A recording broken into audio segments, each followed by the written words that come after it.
So I want to tell you a little bit about Trenton. I've known Trenton for about a dozen years, and throughout that time I've seen his work develop in a lot of exciting ways. In about 2001, he adopted an overarching narrative to his work that he likes to describe as a kind of grid.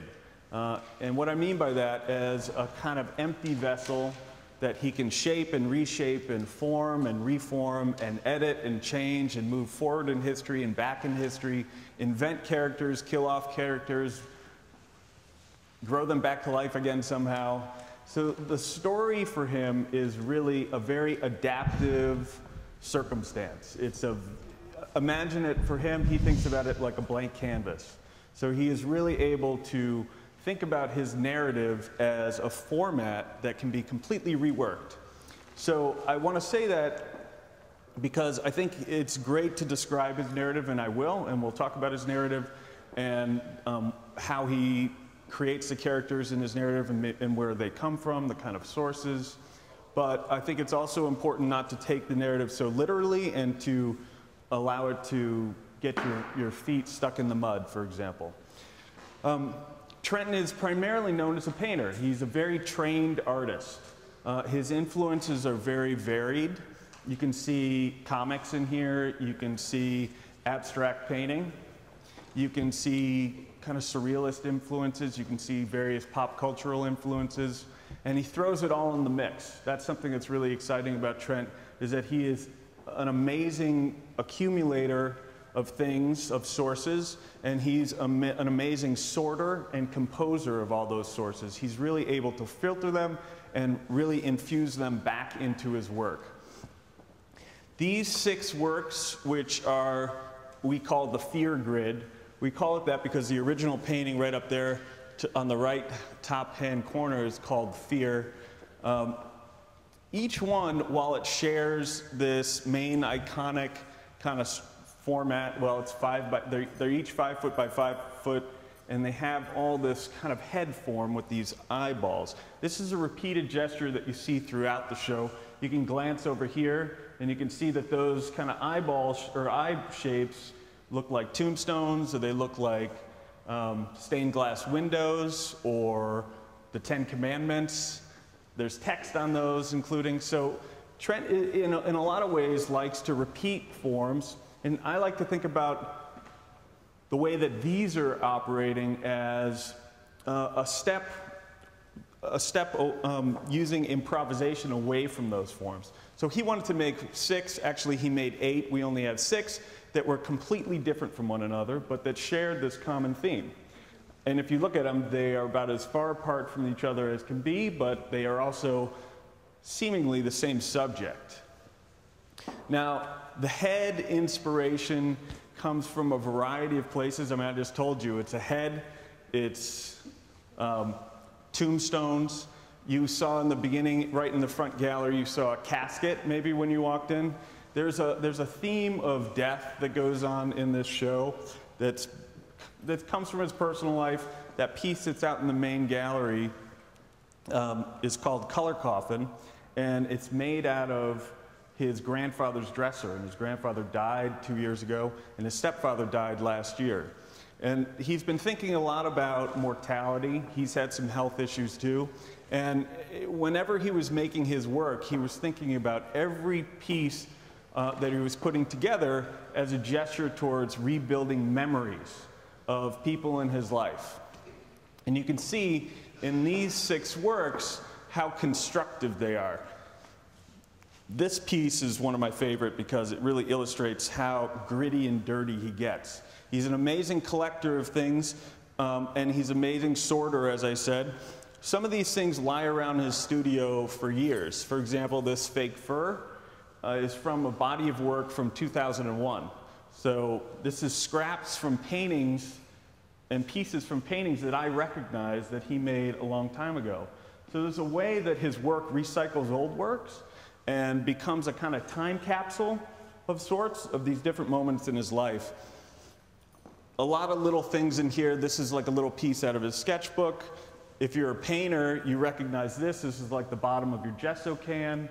there's a lot of conversation in there that calls out to other artists. There's a lot of hints and clues. And if you're a maker, if you're a painter, there's a lot of inside language, I think, that's in there as well. All painters who use canvas recognize this. This is like the end of the canvas where it's like coming undone. All painters, when they're stretching things with canvas, have this spool of leftover canvas at the end. This is the kind of stuff that's always on the floor in painter's studio. It probably sat on his studio and got all gunked up with resin or something like that, and he decided to put it on there. So there's a way that he also allows just the life of the studio to enter back into his work too. You can see also that there's a way that these are very built up and they're very cut away. All this stuff is collaged on. You can see there are these pieces and parts. You can also see that things are taken away. So where this green is, that's actually material that's been attached to the back of the canvas after he's cut out these drip forms. So he's not just painting. These are constructed objects. They're very much about adding and subtracting things. And when you look around, you can see them on all the paintings. This whole head section has been added. This whole black section is actually adhered right to the surface and has all these drips cut out of it, which is revealing the pink that's been laid onto the back surface of it. So these are, I think, really important things to notice about Trenton's work too, because a lot of times people look at his work just graphically as a reproduction in a book or on the internet, and that really flattens the work out and makes it look like comic oriented. But I think the labor of the work, what he puts into it, the effort of actually cutting and making, and the kind of textural appeal to it gives it its human quality that is missing when you look at it just as a graphic piece. And it's also a kind of time event too, I think. You know, you understand that there are steps that went into it. Also, if you're a painter, I think painters and other artists, they like looking at artworks, and you always see another artist go up to things and, you know, they're always like looking at the back of the canvas, and people don't necessarily understand what those people are doing, but they're trying to figure out how something is made. And so I think there's a way that painters not only admire Trent for his compositional skill, his production, he's one of the most prolific artists I've ever met, and his imagination, his willingness to really stretch himself and be vulnerable. There's a lot of Trent's personal life that's in this work. But also the way that he keeps you trying to figure out how he actually made the thing. And there's a lot of steps that go into these things, but often it's kind of reverse logic that gets you to the place where you figure them out. So you can see, like, these drips are added on, but they were first taken away from other spots. This part has been added on. I recognize this from a body of drawings that was from like the late 90s. And I know this was from another painting from like 2003. So there are these moments that are, for someone who knows the work, it's like immediate recall. And it's been fun to put those pieces of the puzzle together. In 2005, I think he did a show called For a Floor of Flora. And Trent likes to play with text. There's a character in that story named Trudy Flusseau, which is an anagram. Take those letters, mix them up, and that spells studio floor. So the character and all the work came literally from his studio floor. It was just all the scraps from his studio floor. And the whole show was filled with flora. Lots of flowers. There was flowers everywhere throughout all the paintings, and basically cut all those flowers out from scraps in the studio and painted them all from scraps in his studio. He's an enterprising artist that really can work with the detritus and the leftovers, not only of his own mess, but of culture. And you can see those influences in his work. I mean, there's a high-low divide that goes on in Trenton's work that's also compelling. For example, multiple audiences are fans of Trenton's work because he loves underground comics. And you can see that in his drawings. Others like just the comic story part about it. And then a whole nother side, they want to go like this when they look at the narrative and go, no, no, no, no, no, no, I don't want to hear anything about it. I just want to look at this abstract painter who really knows how to deal with materials and color in a way that's exceptional. And so Trent he has a cult following in multiple areas, and they don't always cross over, but I think it's starting to more and more. Now the other thing is I haven't even talked about the narrative yet because, but I will. There's a way in which, you know, a story can be told and it's overarching, but these paintings and these works are always just picture fragments. You know, they're not a full-on cartoon. They don't have text associated with them. So you can't necessarily get from the whole story from each painting. You know, these are really just picture fragments. They lead us places. In other ways, they're just like clues to things, but they're not necessarily tethered to something. But I encourage you to get up close to these and take a look at how constructed they are. And then we can come over here and take a look at this piece when you're done. Isn't it amazing? If you look at those just from afar, you really can't see how much they are made and how much surface there is to them. And you guys can come over here if you don't mind, and I'll talk to you about these two works. You know, in talking about those 6 heads, you can see that improvisation, or let's say adapting one form so it can show up as something else, this kind of transformation, or thinking about filling up a shell of a form with different ways of seeing things. That really happens with those. You know, his attempt to make 6 works or 8 works that were the same size, that had the same format, but looked completely different. That drive for Trenton is always there. And, you know, part of it is really like straight improvisation. In other words, he gives himself like a jazz standard, like the head of a song. Do, do, do, do, do, do, do, do, do, do. He takes that and then he goes off in his improv and then he comes back to it. And again, the narrative works the same way and the icons that he chooses works the same way. They're grounding for him. They're a place that he can perform these works and then come back and land somewhere where he knows where he is. This is one of the earliest paintings in the show, and this piece is called Dissension and Dissension. So dissension meaning dropping, and then dissension meaning like revolt. This painting gave birth to a lot of the works in the rest of the show. And actually, this painting is the 2-foot by 2-foot version of this painting. And he was making this and almost done with it, and then he decided to make the 2-by-2 one afterwards.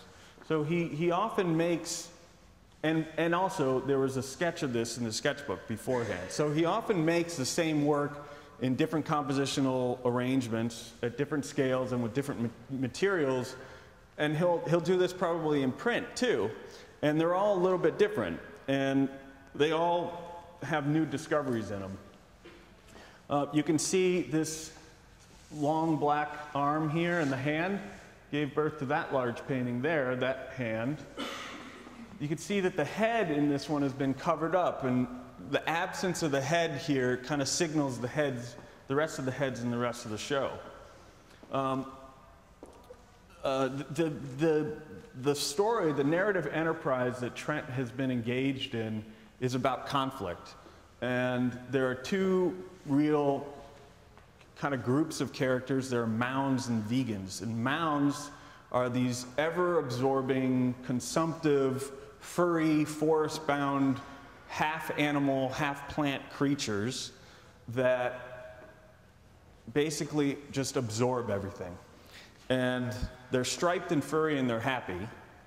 And then there are vegans, which are a kind of banished bunch of misbehaving folks who only see in black and white and aren't really like vegan in terms of philosophy, but he borrowed that word after living with 2 vegans while he was in college, and he really didn't get along with these two vegans because all he ever ate was meat, and so he just sort of catapulted that relationship into this larger frame of mind. He thought they were the most closed-minded people in the world. Now, it's not commentary on vegans, but it certainly came out of his personal life, and he expanded it.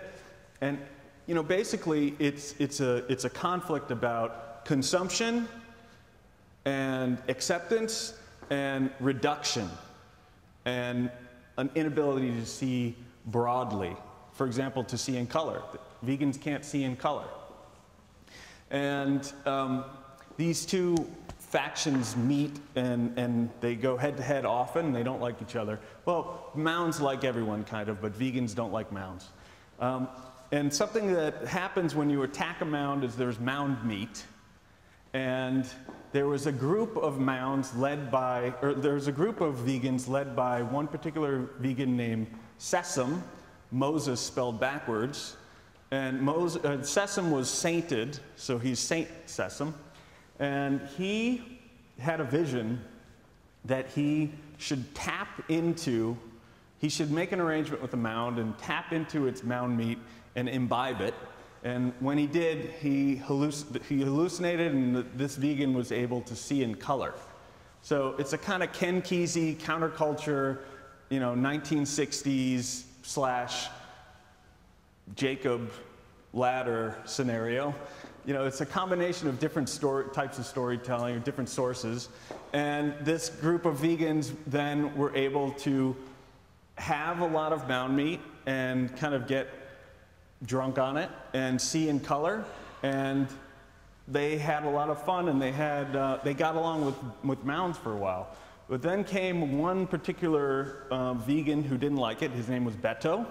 And in true comic fashion, he overdosed himself on Mound meat. And when that happened, he turned into a black vegan who then became angry with this other cast of happy vegans who were seeing in color. And there was an inner conflict between this black group of vegans and this white group of vegans. Now, color and race is a big thing that goes on in Trenton's world, but you're never going to be able to land at a happy place where there's one innocent side and there's one guilty side. There's always a big mix of conflict and a big mix of something that's never resolved. So the conflict is what he's interested in mining, and the complexity of it is what he's interested in mining. Trenton will tell you, and we'll talk about this in our colloquium narrative practices, he grew up in Paris, Texas, west of Dallas, and in a mostly black community. And then he went to art school for 8 years, and it was like a mostly white community. And for him, that was like an enormous shift, but just as influential on his life, both. Growing up there, moving to art school, being away from his family, it was a big deal for him. And it's sort of where that kind of interaction in his own life and that development in his own life is where this narrative came out of, is being in that mix, being confronted with it and wanting to tell a story about it.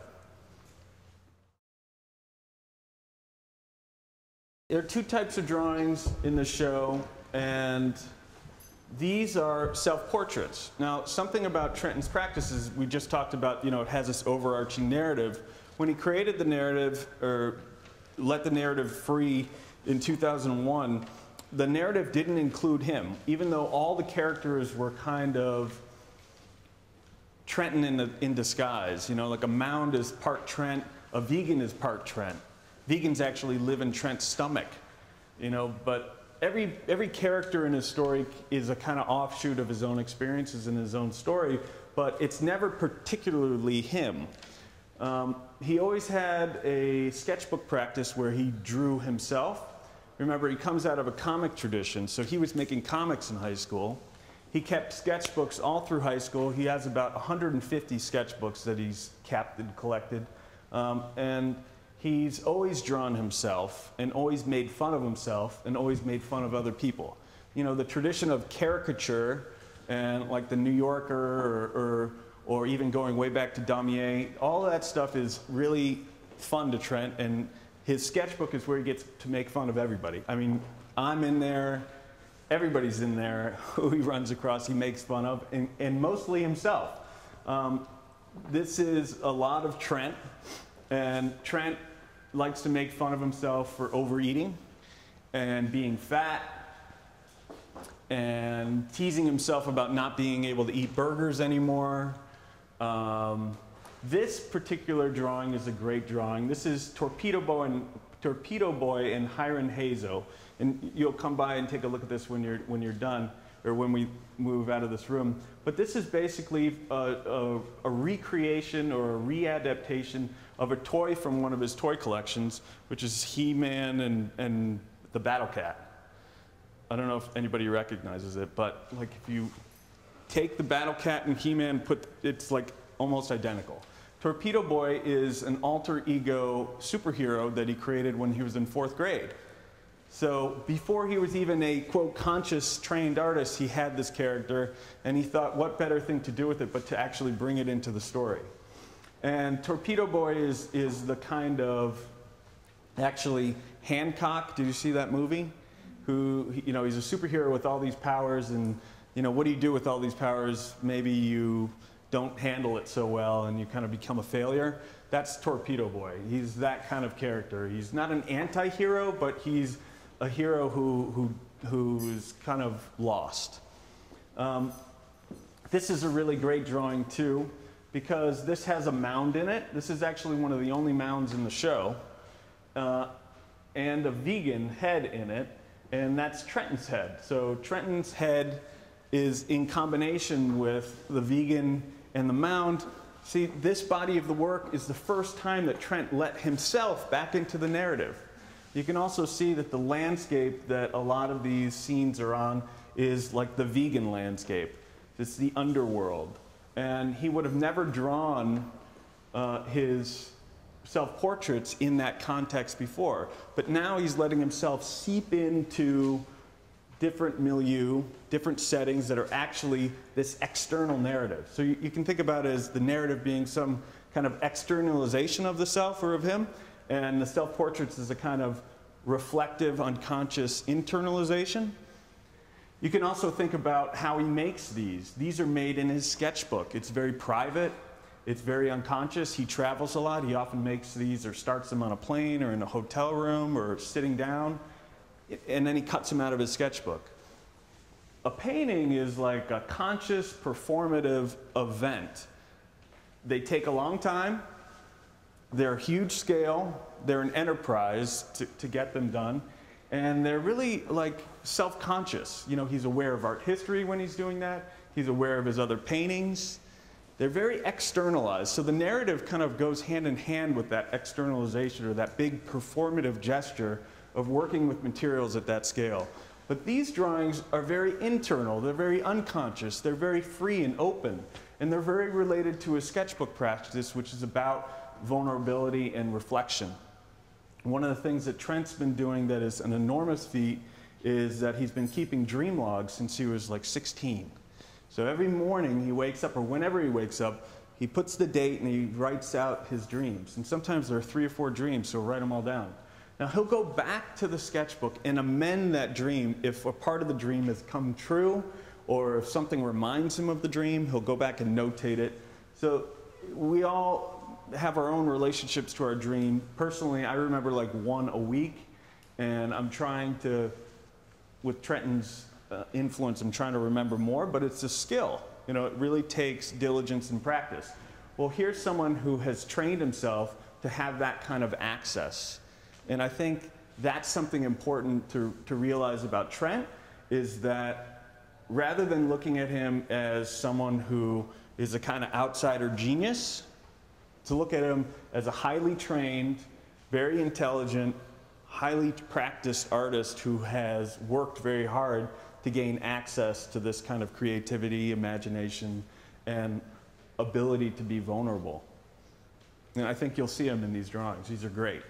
So you guys can take a little while and look at them, and then I'll meet you in the other room. So this is a different type of drawing. A lot of these are drawings that were plans for other paintings. For example, if you just glance behind you, you see these feet here. That's called hot coals in the soul? Yeah. In soul, yeah. And those are actually his odor eaters that he collected over the years. Here's the drawing that first showed up for that, right here. So the drawings always appear. Sometimes he has to forget about the drawings, and he comes back to it. He said, you know what, this drawing will make a good painting. He might have had a kind of material discovery at some point, and he might make a connection that makes it different. You know, in this case, he was cutting out lots of pattern moments of cut out painted canvas in black and white, and he thought, well, that would make the good body of the feet. Some of these, like this one, is also a painting that's in the other room. This is just straight out of his sketchbook. You'll see this cross arms piece right over there, Everlasting Arms. Some of these are, here's the title of the show, We've Done All We Could and None of It's Good. So drawing is also, as I said in the other room, a way for him to plan, to figure out what's going to work, and to compose, and to edit. This is an example of a drawing that becomes almost like a painting. You can see in this drawing there's a lot of collage material. There's even collage canvas and cutouts from other pieces that have entered into it. But these were, we separated these drawings because they don't have Trenton in them. You know, so these are drawings kind of at work that are about externalizing in some way, and those were drawings that came from his sketchbook that really had him in them. We wanted to quarantine them to just kind of keep them a little bit separate. You know, if we come over here, we can look at a really great piece.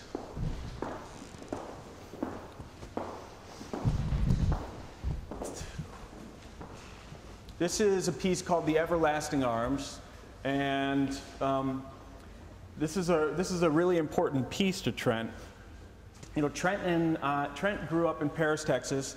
His father was his stepfather was a minister. His aunt and uncle have a church in Dallas. And the last time we were in Dallas together, we went to his uncle's church for like the third or fourth time. And I was sitting around, and you know, there were a lot of church fans there, and a lot of the church fans in the church have a lot of advertisements on it, like a roofer or a funeral home, and it's just ad space. So we thought, well, we'll make one for the show. This was a great giveaway, and we might even, if you didn't already get one, I think we have some extras. If you came to the tour, we can give them to you too. But The Everlasting Arms is a song that his grandfather taught to him in church, and was a song that in his church they sang all the time. It was like one of his favorite songs. And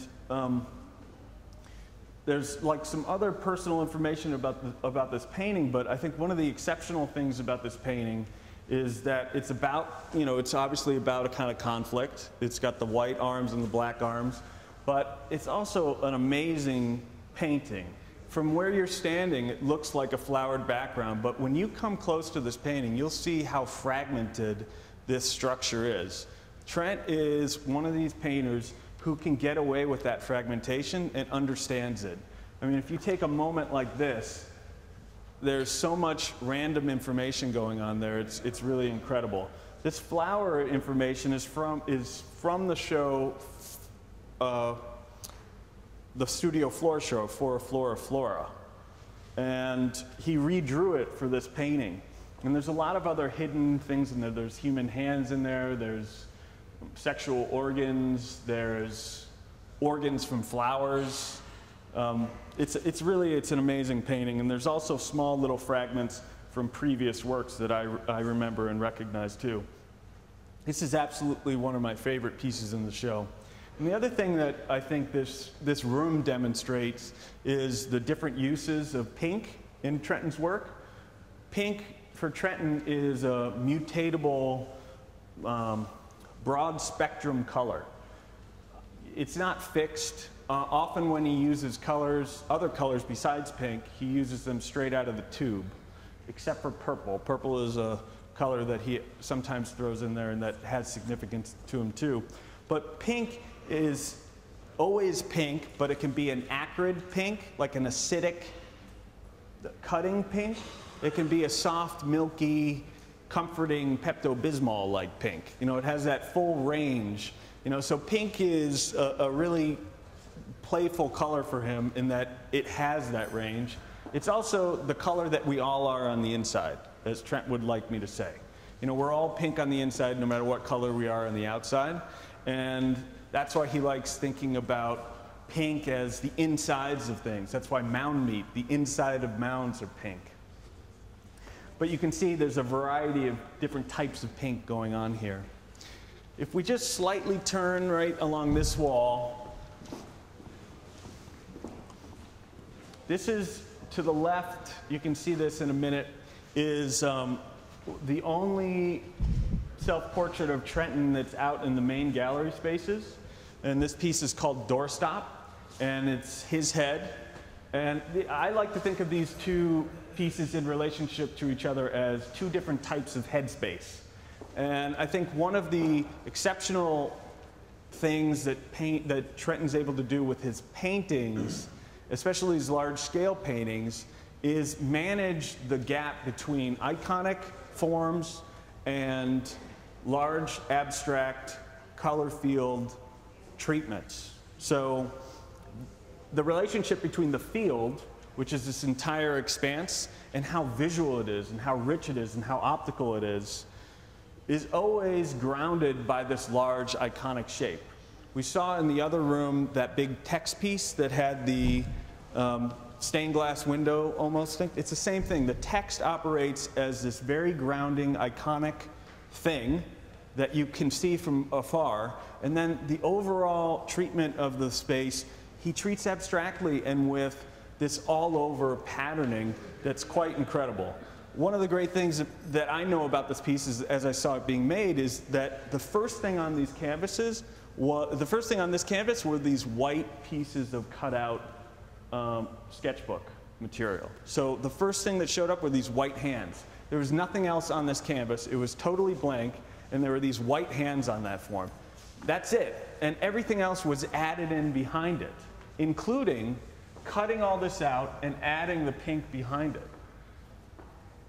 Now, usually you think about someone creating a background first and then working forward, but Trenton often works in these other kind of illogical ways. Part of it, I think, is laziness, because he can get away with it, but the other part of it is that he builds from a place where he's not necessarily knowing where he's absolutely going to go. And I think that a painting like this shows that he winds up knowing where he's going to go, but it's just surprising maybe how he's going to get there. I think it's incredible. This was all white and just these little cutouts from his sketchbook. That's what all these were. And as an artist, you wind up thinking and trying to figure out how he made it. Take a close look to that. And we're going to end right in this main space out here. So we're in, I think one of the great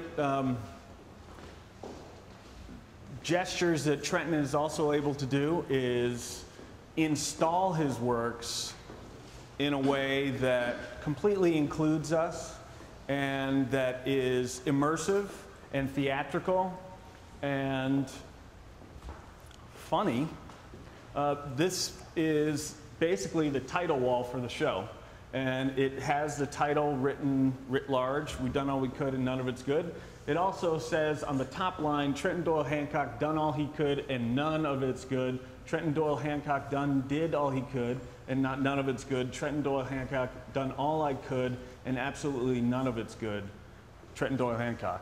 And then the rest of the title, or the real title of the show, is We Done All We Could and None of It's Good. And I like that Trent is willing to shift from that collective we back to that, you know, I did it. And part of the thing that I'm always asking is, who is he addressing when he's talking. You know, is it within the narrative? Is it outside of the narrative? Is he talking to us? Is he talking to vegans? Is he talking to Mounds? Is he himself talking? And I think he likes keeping it as confusing as possible. In this room, there are a few different works. In the back, there is wallpaper that was created in collaboration with Graphic Studio. Trenton has been working with us at Graphic Studio since 2007. And we've made a variety of pieces, this being one of the most recent. We have 3 prints that are in the back hallway back here towards Collections. But that's an 11-color screen-printed wallpaper that's available by the roll. And it is not only glow-in-the-dark, made with fluorescent inks, it's also 3D. And there are some 3D glasses somewhere. No? We ordered them. Okay. Okay. Trenton's collections are highlighted here. These are part of Trent's collections. Trent collects plastic tops off the street. He has for years. And last time he was here, every time he comes in, he has a little bag filled with colored tops and he tosses them where they go. And if you ever have some, feel free to add them. In the bookstore area, we've also highlighted selections from Trenton's Collections. Trenton is a very, very serious toy collector. In that case, you'll see, for example, the first Superman ever made, 1939. It's made out of wood. You'll see a prototype Darth Vader. You'll see a whole bunch of other stuff that he collected from thrift stores. But Trent has one of the largest toy collections in the US. It's that big. But he also has a collection of just like stuff. You might call it bad taste stuff. On the wall of this side of the bookstore is art that he's collected. It's about 1/50th of his collection. And it's art that he's bought at thrift stores or on the internet. And it's amateur. So Trenton is an interesting case because he is interested in that high and low divide, and he's interested in combining it. You've probably noticed that sometimes you see in one of his paintings that he handles material like Leonardo, and then in another time, in another moment, he is just splashing the paint on in a way that's quite forceful. He likes combining those things and confusing us with them and making us pay attention to both ends of it. This is one of my favorite pieces too, and I hope you'll take a close look at that. It has a lot of, let's say, memorabilia in it. There are a lot of little pieces and fragments, some from his studio, some from other pieces, some just straight from his sketchbook. So there's a kind of macro view to his work and there's a micro view to his work. And I just want to encourage you to really get up close to his work, stand back far from it, spend as much time as you can with it, because it'll give you a lot too. It's very generous. And if you have any questions, I'm happy, to talk with you about them. And I'll be around for a while. If you don't want to ask questions now, you can talk to me privately. And I hope you come back to see the show. Actually, we should get them, we'll get you some of these before you go. We'll get you some hand fans.